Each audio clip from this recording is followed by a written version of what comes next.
овие неколку дена сме тука во Брисел да оствариме неколку средби со луѓе кои што се на високи позиции во Европската унија. Денеска имавме средба и со господинот Манфред Вебер, кој што е претседател на Европската народна партија, семејство во кое што е члени ВМРО-ДПМН. Главната цел овде во Брисел на делегацијата која што ја предводам на ВМРО-ДПМН е да ги презентира позициите, своите позиции, аргументи и ставови поврзани со проблемот кој што го создаде владата на ДУИ поддржана од СДСМ.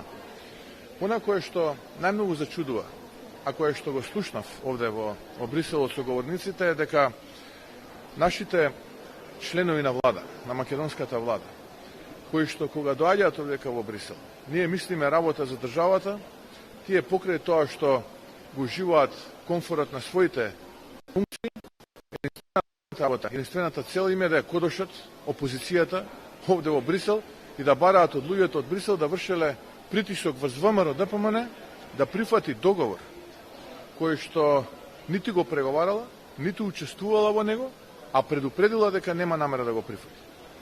Тоа е единствената работа која што официјалните лица на владата на ДУИ поддржана од СДСМ го прават овде. Ја кодошат опозицијата и уживаат во привилегиите што им ги носат функциите.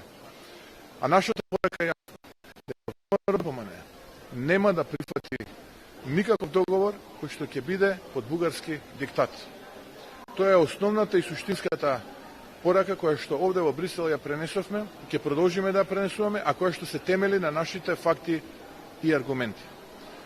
И втора работа која што исто така сакам да ја кажам, која што ја пренесуваме на состаноците, тоа е дека избори во Македонија час поскоро, за да може притисокот кој што се чувствува во општеството поради оваа неспособна влада, која што е полна со криминал и корупција, да биде ослободен. На дневно ниво ние сведочиме за коруптивни скандали, кои што неколку фамилии, кои што управуваат со овие две партии, ги нижат во Македонија и дополнително го разочаруваат народот.